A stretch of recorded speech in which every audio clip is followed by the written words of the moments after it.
This is the brand new Panasonic S5 II. This is a pretty important camera for Panasonic because in addition to many other features, we finally have things like phase detection autofocus, a brand new 24 megapixel CMOS sensor, as well as a new imaging engine developed in collaboration with Leica, a brand new active IS mode for image stabilization, internal cooling fan, dual native ISO, dual UHS-II card slots, internal recording up to 6K, including OpenGate in 24 and 30p. We've got 4-channel audio and a whole lot more. Welcome back, everybody. This is the brand new Panasonic S5 II. This is a successor to the S5, which was a pretty awesome camera. We now got phase detection, autofocus, and a whole lot of other things that I'm really excited to tell you about in this video. Panasonic were gracious enough to invite me to come to Tokyo. It was amazing. I'd never been to Japan before. We got to try out the new camera. They actually sent this home with me as a loaner, and I've been using it for the last month. Put together this little video for you guys. A lot to be excited about here, so let's go ahead and dive right in. Let's start with the big one, which is the introduction of phase detection autofocus. This is the first Panasonic camera to get phase detection autofocus, and it is pretty cool. Now, the way that these autofocus modes work is they essentially define the area of autofocus. So if you're using full area, you're gonna have access to all 779 autofocus points. You can also reduce the area of the screen. So if you've got a complex scene that's set up and you just want the autofocus to work off the center part of the screen, you can define that, and that's what these modes do for you. Now, within each one of these modes, we have subject type detections, and so you're gonna get to that with the touchscreen. And you're gonna see that there are 3. We have human, we have face and eye, and we have animal plus human. Now, I'm going to talk you through what each one of these do because they're a little bit different. First thing that you're going to notice is the camera does recognize where the face is. Now, if I turn my head to the side in this particular example, you're going to notice that it went to a big box indicating that it's found my head. And of course, if I move back away from the scene a little bit, you're going to see that box change some more. So this is what it's identifying. This is fairly conventional with the way that most mirrorless cameras work for autofocus, is being able to define what something is and actually be able to still follow it as it changes shape. Now, if we change the subject detection from human over to face and eye, it's going to do pretty much exactly what that means. It's going to center in on the face and eye. This is probably going to be the best for talking head type footage. It gives you a very Sony type experience. It locks in really well. Now, the difference is if I turn my head in this particular subject detection mode, it is what it says. It's face and eye only. In other words, it kind of loses what's going on. And even if I move back, now you're not going to see boxes that define things. I've noticed that the autofocus is still fairly good in this mode. It's just not as tuned into what it is you're trying to focus on. Now, the third autofocus mode in here deals with animal and human AF, and I have been told by Panasonic that if you were focusing on animals, it does indeed have IAF for animals.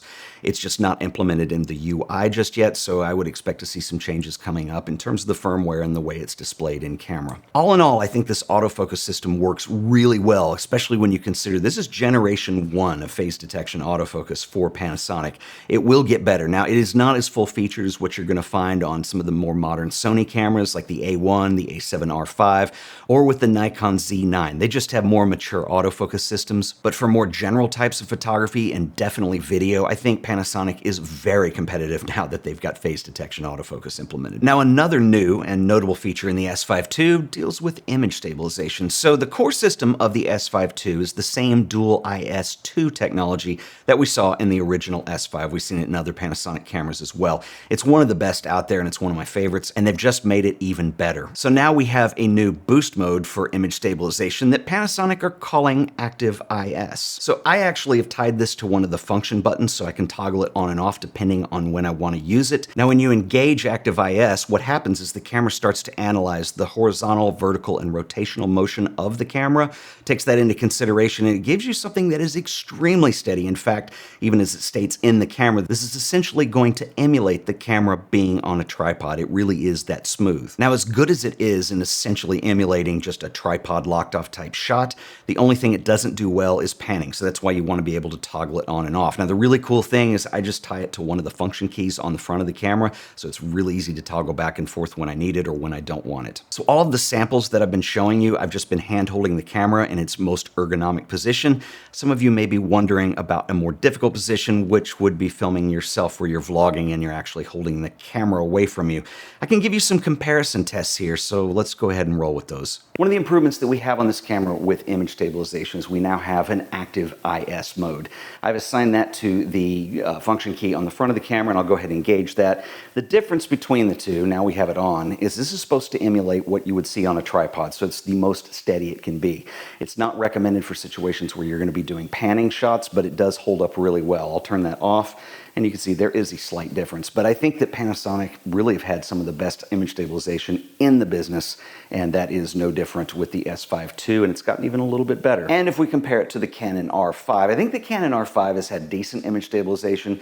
Only complaint I have with this camera is that sometimes you get a little jiggly stuff in the background, especially when you're moving around a lot. I think if you're standing still, you could probably rely on this, but that is one of the artifacts that you see on the Canon system. And for another comparison, here's with the Nikon Z6 II. I'm just hand holding it by the lens, and you can kind of see the difference here with the way it jitters or stabilizes. I think this is a camera I definitely use a gimbal with. And of course, there is Sony with the a7S III, and unfortunately, I don't think image stabilization has ever been a strong point on any Sony camera. They do have software solutions, so if you want to use the gyroscope data and you can use something like Catalyst Browse, it's not ideal. You have to process each file before you go into edit, so I think this is definitely something that is the weak end of image stabilization. Sony does so many things really well. This is unfortunately not one of them. All right, so back to the Panasonic S5 II for a point of reference. I think all of these cameras over the last couple of years continue to get better and better. I think Sony's kind of the slow end of that. But anyway, if you're looking for a camera that you can use for vlogging and just handheld shooting, right now I've got the 18mm prime on here. I think it works exceptionally well. So I want to make an observation on a statement that Panasonic issued a few weeks back, where they essentially said that their direction moving forward, they're going to be more video-centric in their approach to what they're doing with mirrorless cameras. And so as a stills photographer, I want to talk about this from my perspective a little bit as well, and I think it's really interesting because there are some great video features in this camera. And in fact, for somebody like me who is more of a hybrid shooter, I do a lot of stills, and then I also have a YouTube channel and shoot a lot of video. This is the first camera that I've seen come along that really bridges that gap in a very strong way. It feels like we've always been making concessions on mirrorless cameras. This camera does this well, but not this, or this camera does that well, but it doesn't do the same thing well as the other one, and this is the closest to something that actually goes back and forth between stills and video that I feel really comfortable with. Now, as far as Panasonic putting more video-centric features in these cameras moving forward, as a still shooter, it depends on what it is that you're trying to do. I think that Panasonic are not trying to chase the sport and wildlife crowd. That's what other cameras do well, and there is an area where video could see a lot of improvements. That's definitely been one of their specialties. But for most general types of shooting, I loved the S5, honestly. It wasn't great at tracking because we only had contrast detection autofocus, but now that that's not an issue anymore and that we do have a hybrid system of phase and contrast detection, this adds a lot of depth into this camera, and I think for most general types of shooting, I think you're really going to be happy with the image quality. It looks outstanding. Most of the images that you're seeing, I've run with either my Fujifilm Provia or my Fujifilm Velvia simulations, and a few of my Kodachrome simulations from my latest preset packs, Fujified and Kodakified. I'll put a link in the show description in this video if you're interested in them. Anyway, the idea is to recreate the color and contrast of various film stocks, but still having the dynamic range and flexibility of digital camera files. These started as a personal project, and I decided to make them available for anyone. So I've got one preset pack of Fujifilm stock emulations and another of Kodak emulations, including variations of different Kodachrome film stocks. So if you're interested in seeing what these will do with your own photos, be sure to check them out in the link below this video. Now, of course, the big question is this is a 24 megapixel sensor, so will we see Panasonic do something like the S1R in this type of approach? I guess that remains to be seen. Now, another interesting change on the S5 II is that Panasonic have done away with the 4K and 6K photo modes that we've seen in pretty much all of their cameras. It was how Panasonic handled burst speed shooting, which is actually to do a video clip and pull a still from that. I didn't ever think that was very ideal personally, and so now we've just got a conventional system where you can shoot raw photos up to 30 frames per second with the electronic shutter. Burst speed shooting with the mechanical shutter is still pretty slow. We're capped off at 9 frames per second if you're using autofocus single mode. Autofocus continuous is capped off at 7 frames a second. So if you're going to be doing a lot of burst speed shooting on here, you're going to want to use the electronic shutter. In terms of ergonomics and handling, you're going to notice that the S5 II is very similar in body style to the S5. There's not a whole lot of change here. There are a few differences. Most noticeably, the strap lugs have been changed, and I actually prefer this design a lot better. On the back of the camera, both the joystick and the autofocus on button have been increased in size, so it's just a little easier to use. lenses. And you're going to notice that the top of the camera is actually slightly taller because we now have an internal cooling fan. This is a big deal if you're shooting video. You can actually control some of the parameters for how the fan operates in the menus. This is a really nice addition, especially if you're doing video. And speaking of video, let's talk a little bit about that because there's some features in here that are really impressive. Even Panasonic are admitting that this is very close to an SH1 at this point. The most impressive video feature for me on the S5 II is resolution. You can shoot all the way up to 6K on this camera, and it lets you shoot in open gate. Another new video feature that we've never seen before is what Panasonic are calling the LUT library. Essentially what the LUT library is a way where you can preload LUTs into the camera. So if you're shooting log footage, there's a couple different things you can do. You can select any of these LUTs to use for monitoring or playback. So if, for instance, you're working with a client who isn't used to seeing how washed out log footage looks, you can actually have it just display corrected. You can also record the footage and it will grade it with that LUT file as you're recording to the card. This is particularly useful if you have a look, you're doing something quick, you don't want to do a lot of grading later, you can just record a graded file to the card. And it also works with live streaming. So if you have a specific look that you really like, you have a lot of versatility with being able to load actually multiple of these into the camera. So this is a really neat feature that Panasonic have added. I also want to talk about the S5 IIX. This is a camera that was not available to us when we were in Tokyo. They had a prototype there. It is coming in a couple months. Now what this does is it takes the S5 II, has a different look to it, but it adds a lot more features in terms of video functionality. It will have support for up to 800 megabits per second of 4K video, things like ProRes recording, built-in raw video output, as well as USB SSD support if you want to record to a card. And it's priced at only a couple $100s more. And so I think if you're really into video, that might be the option you might want to go with. We also have some new options for frame rate. So if you like to record overcranked and slow things down in post, you can now shoot up to 120 frames per second at 1080. And in 4K, we have options for 48 frames a second as well as 60. Now, one of the things I do need to mention on this camera is there are a couple trade-offs. Now, Panasonic are saying this is a brand new sensor that they've designed.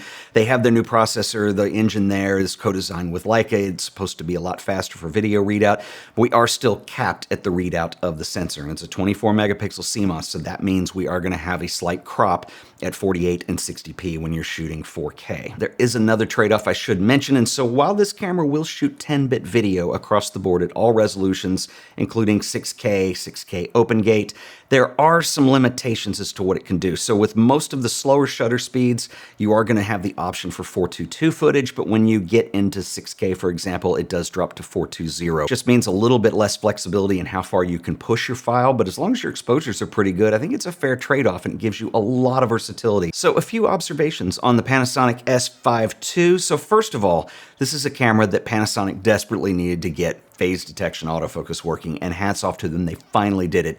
It's impressive how long they held out with what they called DFD, which was their depth by defocus. It was their contrast-based technology. We saw in Micro Four Thirds, and the engineers did things with that I didn't even think was possible, but it really was time to step up, and they have a very solid autofocus system right now. The other thing that's really impressive about this camera to me is the price. So it comes in at a price point of $2,000 US. Now this is a particularly interesting part of the market because a couple of years ago when Sony came out with the A7 III, that was a really groundbreaking camera. It had excellent autofocus, had excellent video capabilities, and it came in for an enormous amount of value at $2,000. That has been a sweet spot that we've seen pretty much all the manufacturers kind of target. We saw it with Nikon with the Z6, the Z6 II, as well as Canon with the R6, the R6 II. And now we have a new offering from Panasonic, which I've used all of these cameras, and I think when you're talking 24 megapixel camera with a lot of video capabilities, great autofocus coming in at $2,000 US, I think this is probably the best of the batch that I've used. It's also the newest, of course, and this could all change next month when somebody else releases something that's competitive. But I've always loved Panasonic. I've used their cameras all the way back to the Micro Four Thirds days. I still film a lot of stuff in this channel with the GH5, the GH5 II. They're just very solid video cameras. And I love the stills capability on them, but the autofocus has been the Achilles heel, and it's really awesome to see them come out swinging with this. So I'm going to do more videos on the S5 II, and I'm going to be filming a lot of videos with the S5 II, and I'm really excited about it. If you guys have any questions, please let me know in the comments. I will see you guys in the next video. Until then, later.